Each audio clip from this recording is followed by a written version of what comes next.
حضرت عمر عیسائی بادشاہ ٹائم مانگتا تو کہتا ہے کوئی ٹائم نہیں، چل دوڑ جا۔ ملک شام جاتے ہیں، جب فتح ہوتے ہیں حضرت سعد بن ابی وقاص بلاتے ہیں، شام جاتے ہیں تو حضرت عمر کہتے ہیں شام آئے ہیں یار، سب سے پہلا کام یہ کر بلال کا تو پتہ کر، یہاں سنا ہے بلال حبشی کا مکان بھی کہیں نیڑے نیڑے ہے، پتہ تو کر۔ حضرت بلال حبشی حضرت سیدنا سعد کہنے لگے حضور بلا نہ لیں، فرمایا نہیں، وہ مصطفیٰ کا غلام ہے تو میرا تو امام ہے، میں گھر ملنے جاؤں گا، گھر رحماؤ بینہم، کالے رنگ کے حبشی غلام سیدنا بلال حبشی کو ملنے گھر گئے، اور جناب عمر جا کے بیٹھک میں انتظار کرنے لگے، گویا ڈرائنگ روم میں بیٹھے انتظار ہونے لگا۔ جناب سیدنا بلال آئے تو حضرت عمر اٹھ کے کھڑے ہوئے۔ ملک شام کے لوگوں نے یہ منظر عجیب دیکھا کہ جناب عمر فاروق ایک حبشی کے لیے کھڑے ہوئے، اور جب کھڑے ہوئے تو حضرت بلال کہنے لگے عمر بیٹھ جاؤ، یہ کیا کر رہے ہو؟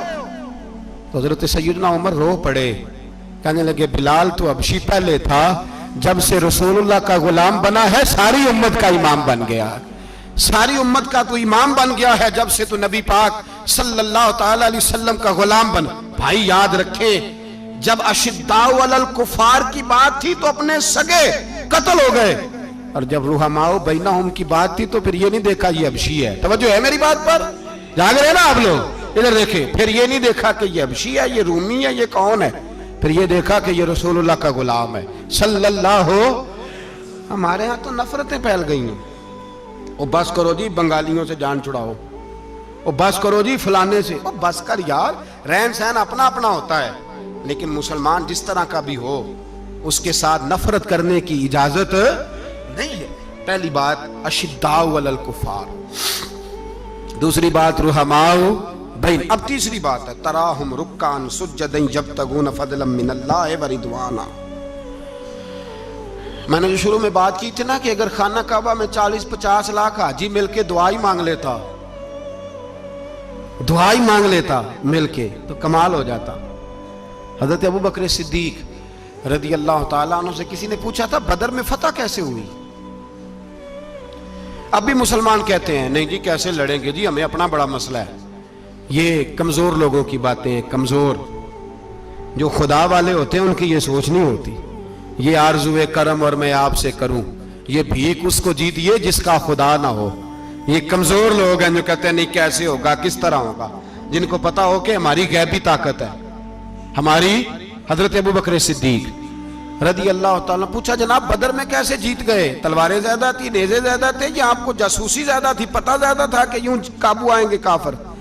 تو ابو بکر صدیق فرمانے لگے نہ نیزوں سے جیتے نہ تلواروں سے جیتے، ہم جو بدر میں جیتے ہیں تو مصطفیٰ کی نمازوں سے جیتے ہیں، ہمیں جو بدر میں کامیابی ملی تو رسول اللہ کی دعاؤں کی برکت سے ملی۔ فرمانے لگے کافر ساری رات شرابیں پیتے رہے، ساری رات وہ نعت گانے میں مصروف رہے، اور میں حضور کے خیمے میں موجود تھا، نبی پاک ساری رات نماز پڑھتے رہے، ساری رات حضور نماز پڑھتے رہے، ساری رات اللہ سے دعا کرتے رہے۔ فرمایا صبح جو کامیابی ملی تو یہ مصطفیٰ کی نمازوں کی برکت سے ملی۔ ایک بزرگ کی میں بات سن رہا تھا، وہ کہہ رہے تھے اب نمازیں عبادتیں ریاضتیں بعد میں کرنا، پہلے جہاد کرو۔ کہہ رہے تھے اب نکل کر خانقاہوں سے ادا کا رسم شبیری، عبادتیں ریاضتیں تلاوتیں درود بعد میں ہوگا، پہلے جہاد۔ تو میں نے کہا صاحب عبادتیں تلاوتیں درود ہو کہاں رہا ہے، پہلے وہ جگہ تو بتائیں۔ خانقاہوں پہ تو عرس ہو رہا ہے، سال کے بعد ڈھول لگ رہا ہے۔ وہ جو زمانہ تھا نا کہ خانقاہ شریف پہ شام تک قرآن مجید ختم ہوگا، فجر کے بعد 50,000 درود پڑھا جائے گا، وہاں لوگ آئے ہیں تو وہاں ذکر کرتے کرتے لوگ اس قدر مست ہوئے کہ انہیں ہوش ہی نہیں کہاں کہ کہاں گئے، وہ تو دور ختم ہو گیا۔ اب کہاں ہے خانقاہ میں؟ اب تو نظر نیاز رہ گئی، ختم شریف رہ گیا، عرس پاک رہ گیا، باقی تو معاملہ ختم ہے۔ وہ کہاں گیا معاملہ سارا؟ بھائی دعائیں التجائیں۔ شہاب الدین غوری سے پوچھا جناب فتح کیسے ہوئی؟ کہنے لگے خواجہ معین الدین اجمیری کی دعاؤں کی برکت سے۔ فرماتے ہیں بابا دعا مانگتا تھا، ہم جہاد کرتے تھے، اللہ کامیابی دے دیتا تھا۔ بھائی وہ عبادت، وہ ریاضت، وہ مسلمان جو رات کو اپنے رب کو منا لیا کرتا تھا، وہ اپنی عبادت کے زور پر اللہ تبارک و تعالیٰ کی بارگاہ میں آہو زاری۔ حضور نے فرمایا الدعاء صلاح المومن، دعا مومن کا ہتھیار ہے، دعا مومن کا